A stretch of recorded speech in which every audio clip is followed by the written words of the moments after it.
Menteri Koperasi Budi Ari kini harus berurusan dengan PDIP pasca pernyataannya soal Partai Banten tersebut terlibat judi online.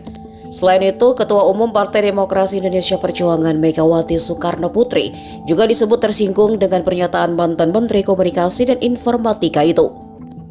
Dilansir dari Kompas TV, hal itu diutarakan Ketua DPP PDI Perjuangan Deddy Sitorus di Kompleks Parlemen Senayan, Jakarta, Selasa 27 Mei. Menurut Deddy, pernyataan Budi Ari Setiadi yang disebut menuduh PDI Perjuangan terlibat dalam kasus judi online sudah sampai ke telinga Megawati, dan mantan presiden itu tersinggung, sebab PDIP adalah institusi dan bukan perorangan.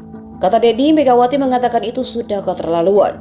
Terkait Budi Ari menyebut nama Menteri Koordinator Politik dan Keamanan Budi Gunawan dalam kasus judi online, ia menanggapi hal itu biar jadi urusan mereka berdua.